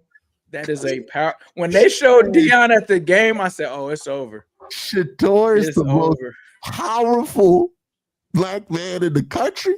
I think he's the most polarizing. I think he's probably the most polarizing. Is Shedeur polarizing, or is it just the dick riders that are polarizing at this point? Maybe. I have no issue with Shedeur. Shedeur is a great person, it seems like. Seems like a normal guy. It's not Shedeur I got the problem with. Deion had all them rappers going out to Colorado. 3 million people and jumping up and down. I mean, look, man. You brought up Tim Tebow. Like, Tim Tebow wasn't doing much to, lead all these things on it. He didn't make Skip Bayless bend over and spread him for him. Like, it was his followers. It was his fans. It's not Shedur's fault. That's the thing. Like, I don't hold it against Shedeur. Yeah, it's not Shedur's fault at all. But I'm telling you, bro, it's the Deion Sanders factor. Like, it is intense, bro. It's intense. I just want people to. And now that man done won. I just want people to be. You and I both, man. Like, I come off of Deshaun Watson, and you gonna give me Kendrick Perkins saying that? Oh God! At the one stop. Then they turned Deshaun into a mentor too. That's how crazy it was. Because he knows the plight of being a black quarterback in the NFL. They don't Well, flip. Joe Biden now is that says if Shedeur is Barack Obama, is he Joe Biden? Like, what's going on, man? I would pay pay-per-view type money to see Joe Biden giving Shadur Sanders advice on the bench, though. That would be fun. Oh my God. I'm right here, man. Hey, Joe, you go out there. Right here. One more time. The pass and the touchdown and ooh.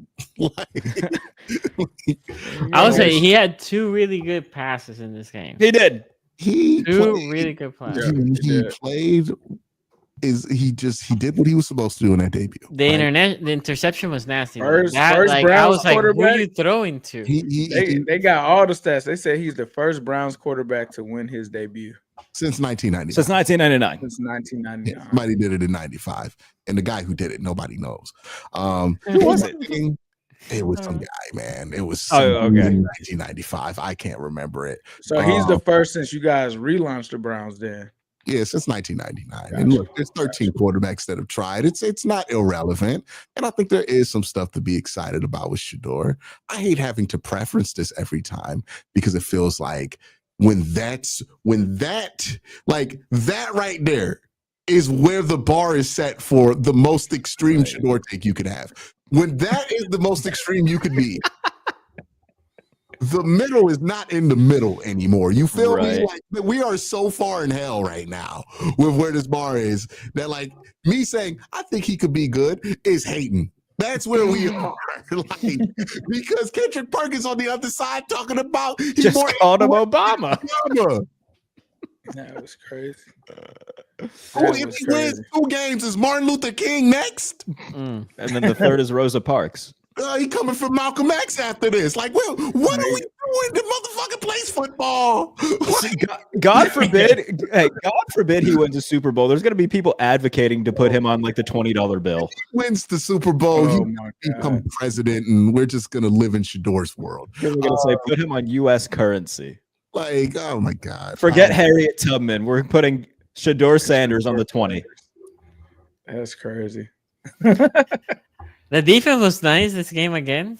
Miles Garrett, defense was best good. defensive player of all time, and we're not even talking about it because Kendrick Perkins is saying something stupid. Oh my God! All time. We're gonna put him over LT. I don't know. He's the best I've ever watched. That's fair. You know what? I completely objectively respect that. Yep. Yeah, I got you. I can't. Dude has 18. How many games are left?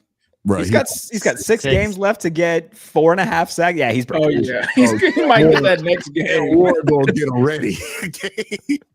But yeah, it's it would 13 sacks in the last 4 games. I think the number 2 guy in the NFL has 13 right now. Yep. Yeah, man, he's a fucking alien, and he has good help now. It's tough. There was one play where Miles had a chip from a tight end. He just Euro steps around it. Like he just Euro steps, ducks under, and effortlessly turns that speed to power into a bull rush that pushes 70's ass on the ground, and then he gets a sack. What do you do? How does one man have that much power? Like you can't be athletic enough to pull that off, bendable enough to pull that off, and strong enough to pull that off all at the same time, right? That's just impossible. He's doing it. I said it at the beginning of the season. I said it during the offseason. When I saw Myles Garrett in camp, he looked like he made a leap.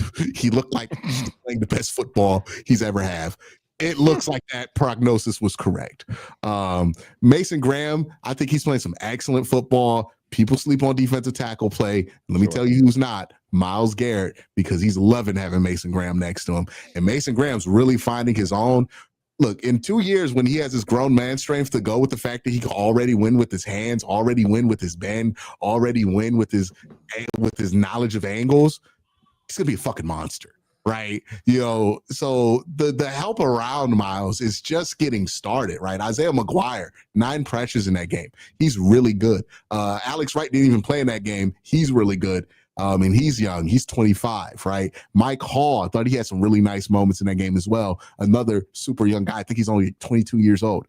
This defensive line is young around Myles, and they are so talented around Myles. And then, they have the ultimate big card they can play, which is Myles Garrett. Also, like there was one play where this is just like, hey, when you're playing the Browns defense and everything's clicking, this is the hell you're in. Browns get a pressure on Geno Smith. 4 guys instantly get pressure on Geno. Geno gets this ball off by the skin of his teeth, and it's a good ball to the back of the end zone to Trey Tucker. And he's open. And then Denzel Ward closes the gap, almost intercepts the ball. It's like even when you beat them, you don't beat them. Like they got guys at every level. Denzel Ward, it's like, oh, you're worried about the defensive line so much you forget Denzel Ward's really, really good. So yeah, the Browns defense, they ever get an offense with them, they're going to be one hell of a team, and it's going to happen sooner than later. The problem has been the offense. So, you know, we kind of spoke on Shedur's debut. I thought it was good. I thought there was some good moments there. I wouldn't say what Kendrick Perkins is saying about him, but that clearly means you hate him. Yeah, yes. It clearly does mean I'm not on board, right? If I'm not going to say that. Right. We have a couple of super chats here. Kiar says, get the Shedurians from Sandurkistan. Like, there you go. Out of my teens fan base. Baker Bros all over again, but way worse. You're not getting rid of them. This isn't even Baker Bros aren't even close to what you're not getting rid of them, bro. Good luck. Baker Bros were really light word. Like they were just like they really believed in Baker and the chip on their shoulder stuff and all this goofy shit. They weren't saying that Baker Mayfield was more influential than Ronald Reagan. Isn't Baker Mayfield's middle name Reagan after Ronald Reagan? Yeah. They weren't saying that. They just somebody legit. Like it wasn't a dude on Twitter. This is the part that's killing me. Yeah. This is a professional that said this. Technically a professional. He did for ESPN, right? He worked for ESPN? Yeah, he works on all the ESPN shows. And he just said this.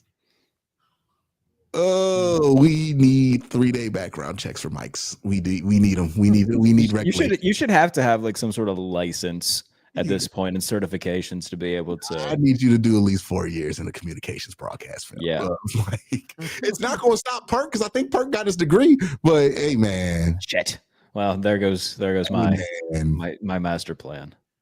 That's got to be like, what happened to stuff like that just disqualifying somebody? I don't know. And not to make this political whatsoever, but like I think over the last decade when it didn't disqualify you from being president, you could just say shit.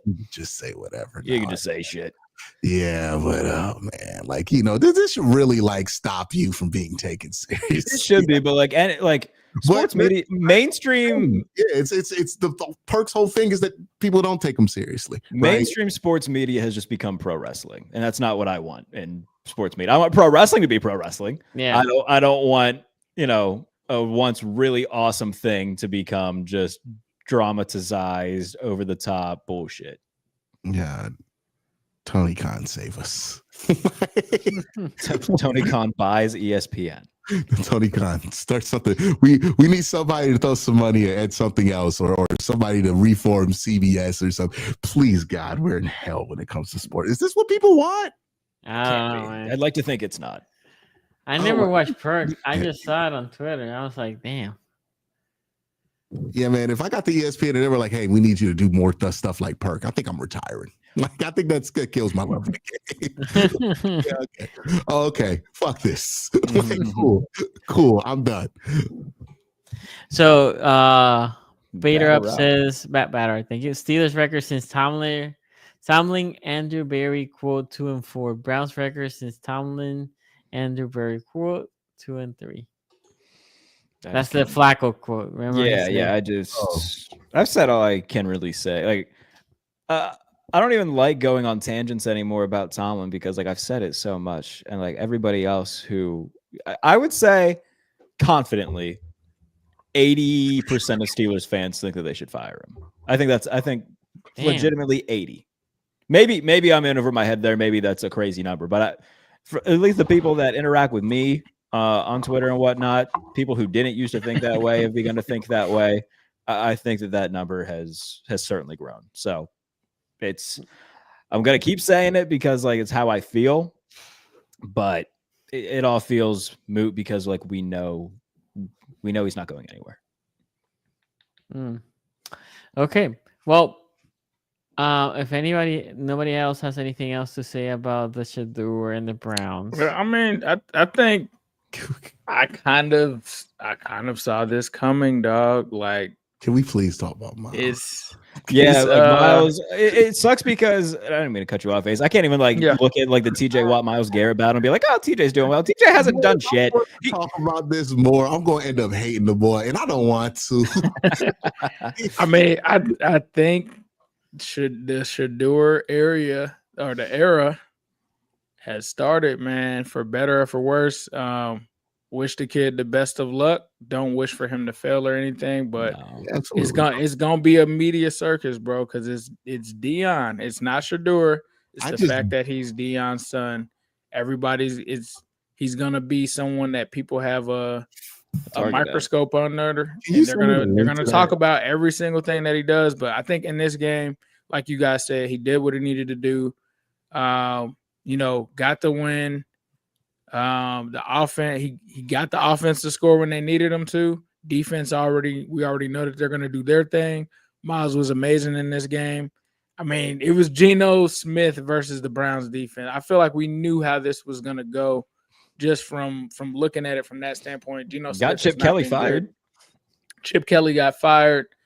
It's going to be interesting to see where this goes now. Because Chip Kelly's supposed to do in that game. Because Shedeur played well enough to not go back to the bench. So I think he's finishing the season out unless he has some kind of meltdown game. Yeah. We'll see where this goes, but it's going to be very interesting. He should finish the season because, look, that throw he made to Isaiah Bond is the kind of throw that keeps in the league for 5 years. Right? Whenever you're like, why is this guy in the league? It's because they can make a throw like that, right? Like, Sam Darnold gets so many chances because of some of the throws he's capable of making here.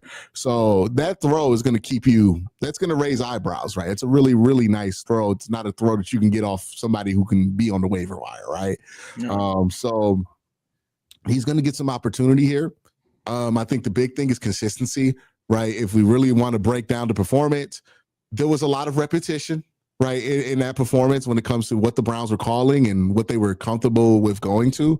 I wonder if that expands after this week or if that's what they feel like they can do right now. There was a lot of relying on rolling out right, and that worked this week, but more teams are going to be prepared for that. So, they're going to make him do stuff he's uncomfortable with. The question is, how does he do when that happens? Can he have his counter punch? And, can he maintain the offense well enough play to play to get to the sauce, right? He has the gravy. That's the throw to Isaiah Bond. That's the throw to Jerry Jeudy. But you need the meat and potatoes to really operate the offense to the level that you need to be the starting quarterback, for them to commit to you to be the starting quarterback. And that's what we need him to see develop is, okay, bring those two things together. If he does, then he's a starting NFL quarterback. Yeah. And the Browns will be pretty happy with that. But, we'll see what happens. It's game 1. There's 6 more games left in the season. I would urge people to use some caution. Please don't be like Kendrick Perkins. Please just have some sense about yourself. But also understanding that, the Browns defense are going to give guys opportunities to win games if they're playing sufficient enough offense. So Shedeur's going to have a chance here to play the Browns out of the draft position to get a quarterback. So, if he wants to stay here and be the guy, it's in his hands. If he plays well, he wins games, then he will pull the Browns out of position to take a quarterback, and he will probably earn himself a long opportunity to be the starter. So we'll see. But please be normal. Please let's just why he didn't get a game ball, Q?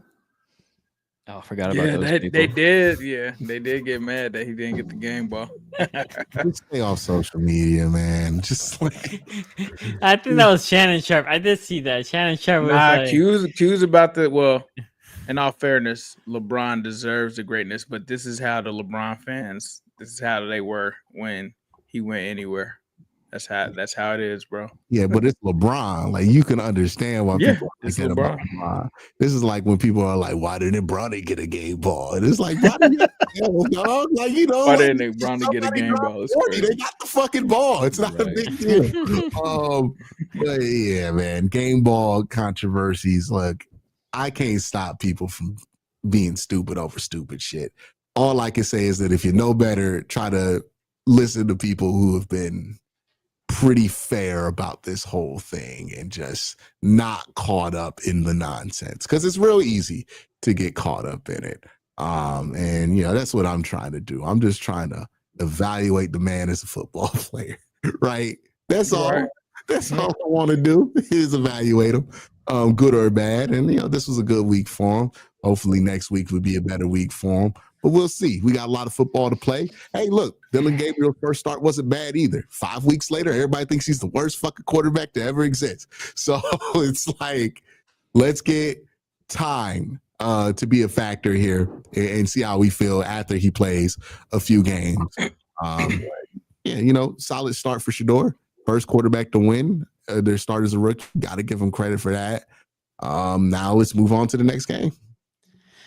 Okay, so we're gonna preview Thanksgiving game day here, and we hope everybody has a great Thanksgiving. But Ravens and Bengals. Hey, this is a game. When I saw that Lamar had the toe injury, I'm like, look, if he's hurt, sit him down. Because if you think that you guys, meaning the Ravens, can have a long run, you can't have him keep playing hurt. By the way, Sit him down. Bro, I'm gonna have to react to that on my channel. That's I thought you knew, bro. That clip it came out earlier today too. So I'm like, I know Q has already heard this. That's gonna be a video. Yeah, we brought it. Real quick, I do got to bounce, so I do want to give my thoughts on this game. Okay. I'm going to pick with my heart and hope that the Bengals win. I think Joe coming back Thanksgiving, as you know, big circumstances and whatnot. Ravens haven't played their best, especially offensively over the past couple weeks. I think if they can't go tick for tack with the Bengals offense, that will be able to put up points. I think that could be the deciding factor. So I'll pick Cincinnati, pick with my heart, and hope that the Bengals win. And you know, if they run the table and things get really weird in this division and they like come all the way back and win the division, God bless. What a way that could be. So that's how I feel. Love y'all, boys. Have a great Thanksgiving. I will see y'all for the preview show later on in the week. Yeah. Or we? Okay. We'll see. We'll talk.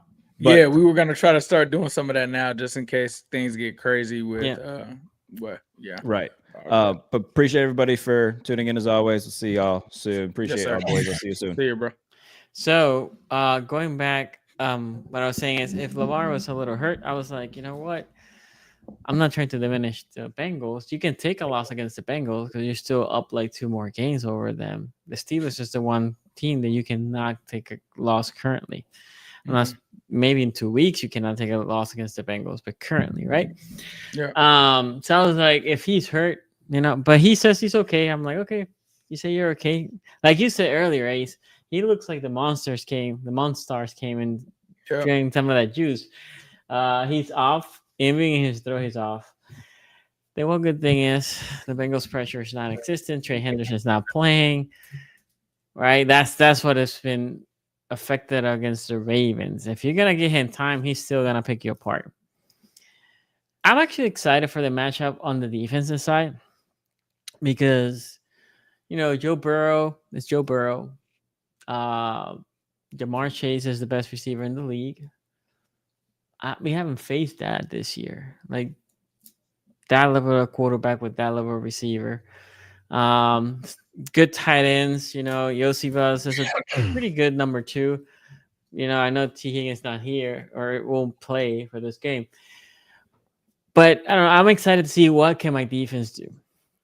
The O-line for the Bengals have been playing good, which is interesting because the Ravens pressure like the Bengals is not great. So I'm assuming the Ravens, one thing they have been doing is pushing for blitz. How this game goes, I have no idea. I literally have no idea. I think the Ravens win because it's at home. They still need it, right? Because if they win this one and the Steelers lose, and then they beat the Steelers, then you're putting a fork on the Bengals, and you can put a fork on the Steelers essentially in the next 2 weeks if the Steelers lose, since you will have 2 games up on the Steelers, and I don't know how many on the Bengals at that point. Still, I think it's going to be a close game. I have the Ravens winning by 3. Heavy blitz packages for the Ravens, and I'm assuming they're gonna do bracket on Ja'Marr Chase and say anybody else beat them. I'm gonna also see how they do against Chase Brown, because Chase Brown has been running all over, and he has been like that without Burrow. So it will be interesting to see once Burrow comes in, how's that dynamic. It should be a good game. On offense against, do we have? Like I said, the Ravens offense has not been great, but the Bengals defense is not the best either. So. Yeah. It's interesting all over the place. I think the weakest part right now of how the Ravens are playing is their offense. And they're playing against the weaker part of the Bengals defense, right? Which is one of the worst in the league. And on the flip side, the Bengals is one of the best offense, and only with Joe Burrow will go up against a defense that has been playing really good. But let's see now with a challenge. I'm expecting Bateman will come back, so that gives him Lamar a number 2 receiver there, and then more options. And then I don't know, Ace. I think I'm floating here with 27-24 Ravens, but on a very contested. The thing is, the Bengals are gonna be playing desperate, or so I think, Ace. So this is one of the games that I can see the Bengals going for it on 4th down on every other play, because if they lose, the season's over. So they need to win at all. Is Burrow playing? Yeah. What happened with him this week? What do you mean? Last week. I don't know. I talked about that earlier in the show. He went full both days. Friday came, he had a conversation with the trainer, but still took reps. And then they were like, oh, well, if they're activating him for sure, we'll know on Saturday. And on Saturday, they made the decision to hold him out and just wait until the Ravens game, which to me didn't make sense, because it's like, what's the difference with him playing 4 days later? So some people said that he has some sort of turnaround, like the 2 games on the short turnaround for his first. I guess so. Maybe that's it. And maybe they feel like it's more of time for, that kind of makes sense. More time for him to recover if they do the Thursday game until the next. That's how they did with Lamar. Remember, Lamar was supposed to play and then against the Bears, and then he did not play. We had the Thursday night in Miami. Yeah. That's essentially what they did. Yeah, so I don't know. It didn't make sense to me. My bad, Sonny. No, go ahead, Ace. No, go ahead. What is your thoughts on this game? So, like, my main issue, obviously, no T. Higgins this game. That's going to be a big blow. And I think someone said whenever we play the Ravens in Baltimore, T has played against us twice. 1 time or 2 times. I think ever. He has played twice against us. Yeah. So that's crazy. It's another game. I mean, he can't control getting concussed in the game. So it is what it is. But you do get Ja'Marr Chase back, right? You get Joe Burrow coming back at the same time. My concern is, I'm not going to say my concern. Most people's concern is, how does Joe look in that first game? Because we've seen Joe look not like himself when he had to play the Browns a few years ago, coming off of the injury.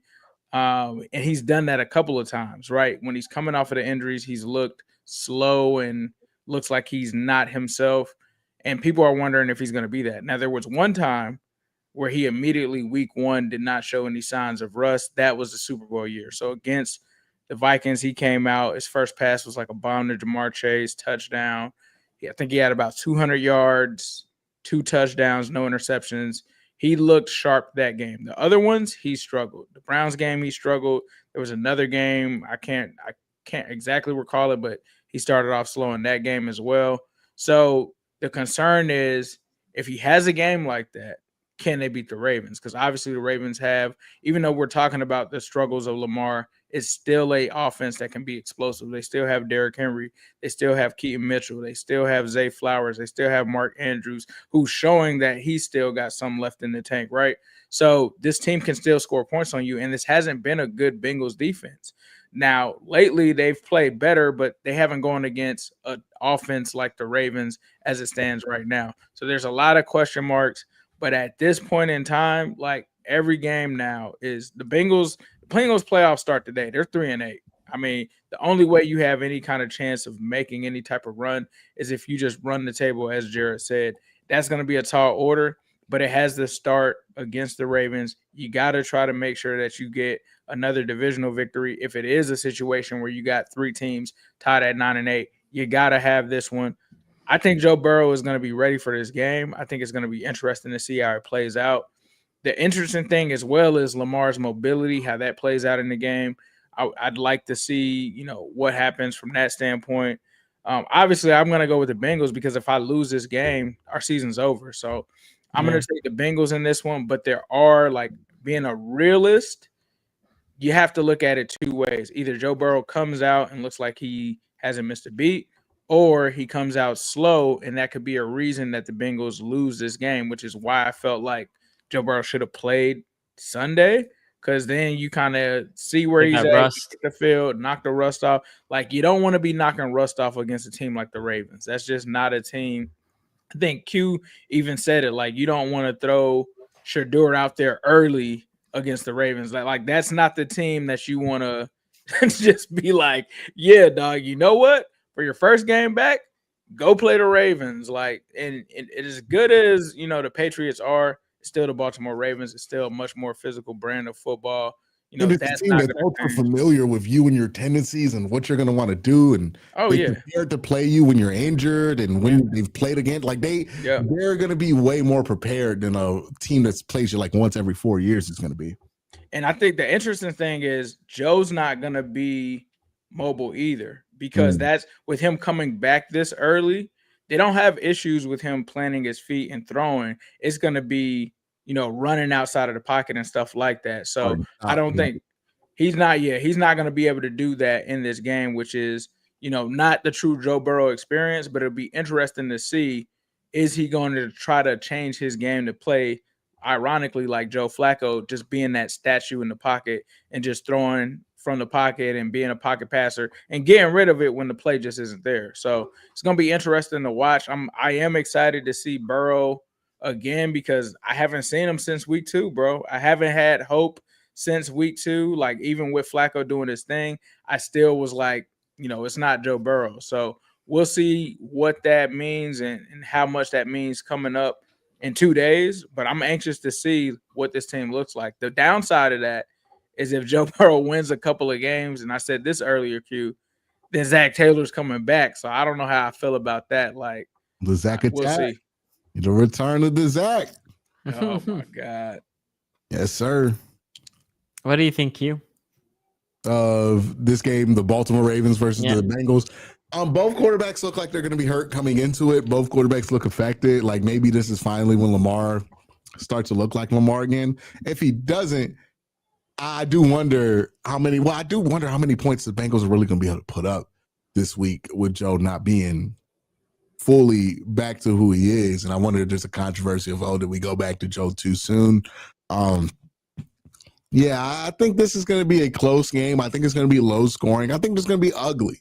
And if it's going to be an ugly game, I got the Ravens in an ugly game just because they're more equipped to do it. Like, they don't have the fat guys that you would want to win an ugly game versus a good team, but the Bengals aren't really a team that's equipped to win ugly, right? Like, the defense, they're, even in a low-scoring game, going to be prone to giving it up, right? They're going to let Mark Andrews slide out, or, the Isaiah Likely big chunk player, the Zay Flowers one. So I got Baltimore in this game.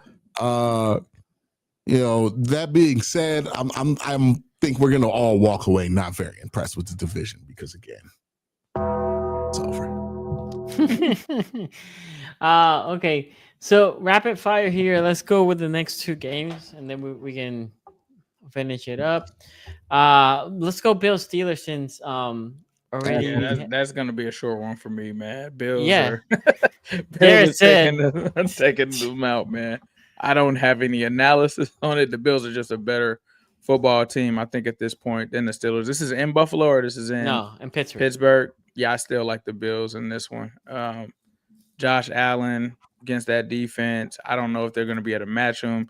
Talking about a hobbled Aaron Rodgers now. I know it's the left wrist and not the throwing wrist, but there's still some concerns there, I think, with that. I'm going with the Bills on that one. Cute. Yeah, Bills. I think it will be close, actually. I don't think it's going to be an ass whooping like Jerry said. Because he claimed a BBB. I don't think it'll be that. That's crazy. I think the Bills win by a touchdown. Browns at Niners. Niners coming to the Browns. So this is an interesting one because it's a West Coast team coming to East Coast. And Q, do you think things are crazy? Let the Browns beat the Niners and then that's very possible. Did you see how bad Purdy just looked? Yeah. DJ Walker beat the Niners when they were at their peak, right? Because of how good Jim Schwartz's defense matches up with what the 49ers want to do. So, yeah, I mean, with the Browns defense playing this well, they're going to have a chance to win this game. The question is, offensively, are they going to be able to do what they need to do it? That's what remains to be seen. But, yeah, I have to give the Browns a chance to win this one. I would say this probably leans 49ers, right? I would say 55-45, it leans 49ers. But you know, Brock Purdy throws an interception, the Browns are able to answer with the touchdown, and that automatically flips it in the Browns' direction. So, you know, they're one mistake away from being able to be in a good position to win the game. Ace? Yeah, I think the Shedeur thing is carrying over into this game, dog. And it's gonna be Brock Purdy having a I mean, he threw 3 interceptions, bro. Your get right game is not gonna be against the Cleveland Browns. Defense had them in this game. Shedeur, like, that's the thing. When you get a new quarterback, teams don't have film on them and stuff like that. So he's going to be riding with the element of surprise. It'll be interesting to see. Quarters out now. Like, you know, there's enough to know it's I just feel like they're not going to know what to expect from Shedeur. We'll see. I think the Browns get the win. I actually thought I was going to be the only one, but I actually, similar to Ace, I think it's more because of how good that Browns defense is. I think Shedeur had a similar game that he just had against the Raiders. Yeah. 1 pick, maybe 1 touchdown. Stefanski might do some more walkout. I don't know. It's the defense choking and making Brock Purdy pedestrian. Maybe a pick 6, maybe a fumble recovery. Something will happen. This defense will win this game. West Coast team going to the East Coast usually is hard for them. It's gonna be pretty bad weather too, which I don't know what that means for both quarterbacks. Yeah, but that means advantage to the defense, right? And they have the Browns have a better defense. At 1 o'clock game, I have like if it comes down to run games, right? Yeah, you know, if the Browns' offense isn't able to put up points, then you know they do have McCaffrey, right? They do have better tools to win that kind of game than the Browns do, in my opinion. So. We'll see. Like, I think it's going to be an entertaining toss-up, you know? I have Browns by 3. I think on a 16-13 game, ugly game, weather and all that, I think it's going to be a defensive struggle game. I think that's it. Yeah, because the other one was the Baltimore and the Bengals. Hey, guys, happy Thanksgiving. Enjoy with your family. Enjoy, eat a lot, chill a lot, watch a lot of football, but most important, be with your family. We'll see you on the recap show next week. And get your cranberry sauce from the can. Don't get no real cranberry sauce. And it better have ridges in it. I want them canned ridges on my that's a good one. Keep the raisins out the side as well. Nah. We're not doing just. I need that Ocean Spray special. That's it. You know the original. Take it easy, guys. Yes, sir. See ya.